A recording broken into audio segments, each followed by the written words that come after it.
Hey guys, it's Matt here. Many will argue that music is rarely made alone. It takes many people and many voices to make a big and powerful sound. In gospel music, this is definitely the case.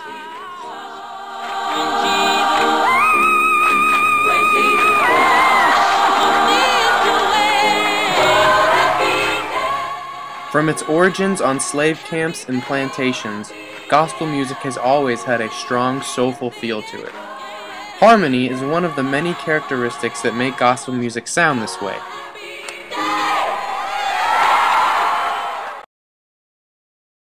Harmony is simply the combination of the appropriate notes in a scale to form a chord. For example,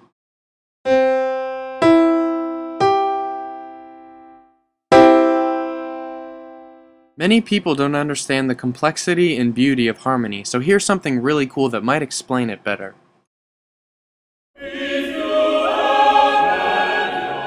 Young and well-known composer Eric Whitacre, famous for his work in polyphony, began a huge worldwide project that would unite singers all over the world. His vision brought a whole new meaning to the word harmony.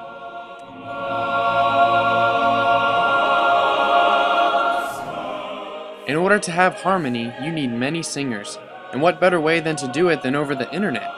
What you are about to see demonstrates the foundation of unity in gospel music. It represents togetherness and becoming one voice, united together in song. This is Eric Whitacre's virtual choir.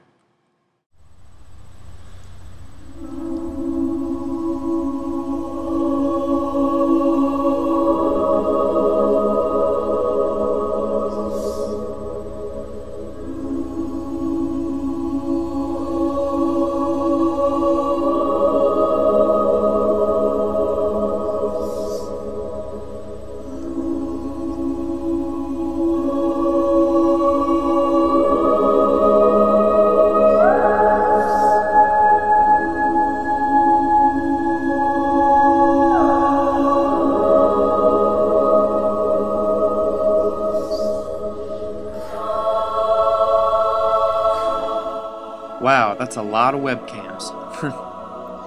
Well, gospel came to life during hard times. Singing together served to encourage and to motivate. All of these different vocal parts are like helping hands coming together. Anyone can be a part of these virtual choirs, even you. This is why harmony is such a huge part of gospel music.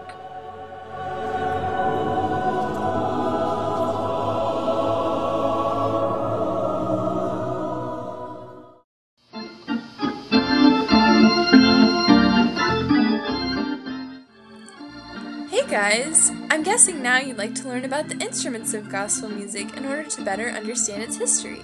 So, let's go check it out! Alright, so first we have to remember that a lot of the beginning traditions in gospel music came from Africa. One of these traditions was the call and response pattern, in which the song leader sings a line and the rest of the group answers. The drums were another African tradition used to keep the beat in songs during the early slavery period. However, the slave owners prohibited the use of traditional African instruments as a form of demonstrating their control, or because they thought the instruments sounded too sexual. Because of this, the slaves went into the forest or other secluded places to sing more traditional African songs and to play their instruments. They also participated in activities such as the ring shout. Once the Civil War was over, European instruments began to be more readily available. Freed slaves saved up whatever money they had to purchase instruments. Some even took instruments they could find right off the Civil War battlefields. Because a lot of these instruments probably were not in the best condition, the freed slaves had to be creative in how to form their own style with the sounds of these instruments. Later on, instruments such as the piano and organ became more commonplace, especially after the invention of the Hammond organ. Many churches had pianos or organs readily available for accompaniment of gospel songs. The guitar began to gain popularity in gospel music because it was very practical as well as portable. Eventually, the sound of the electric guitar would enter the genre as well. Sister Rosetta Tharpe was a pioneer in the incorporation of the electric guitar in gospel music, and man was she rockin'. Up above my head. Honey, music in the air. You know I really do believe, joy somewhere. All in my home. Music everywhere. As we enter into the modern era of gospel music, we can see that many instruments have joined the genre. A modern gospel choir is often accompanied by a piano or organ, bass, drums, tambourine, and guitar. But Thomas Dorsey's legacy still remains in that the framework of his music can be heard in the gospel choirs of today. One of the newest instrumental additions has been the synthesizer, which was first used in gospel music starting in the 1980s. Lastly, we have the development of progressive gospel music. Progressive gospel came from many of the a cappella groups that wanted to be heard by larger audiences. So they added electric guitar, bass, and drums, and voila! Progressive gospel came to be. She got down on her knees and hugged me, and she loved me like a rock. Oh yeah, she rocked me like a rock. We shall overcome. Yeah, Lord. Hey guys, it's Dan. Gospel music has not only made a huge contribution in the cultural aspects of America, but also within the political aspects of our society. This has been shown through many usages of gospel in union strikes around America, from protests in food and tobacco workers in 1945 to "Oh Freedom," which was played during the morning of Martin Luther King Jr.'s "I Have a Dream" speech in Washington, D.C. Be buried in my own grave and go home to my Lord and be free. For many of these protesting Americans, it became their most uplifting encouragement during hard times of protesting for months on end, especially during the winter months.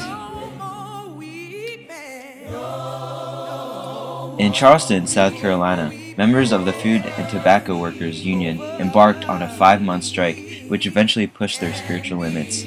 Lucille Simmons, a profound gospel music writer, led this union with a slow version of the gospel hymn known as "We'll Overcome." Little did they know that "We'll Overcome" would be rewritten into "We Shall Overcome," a protest song which became the main anthem for the United States Civil Rights Movement during this time. Guy Carawan, an American folk musician and musicologist, reintroduced this song to the SNCC, otherwise known as the Student Nonviolent Coordinating Committee, one of the most important organizations in the movement. And like the song title, eventually they did overcome.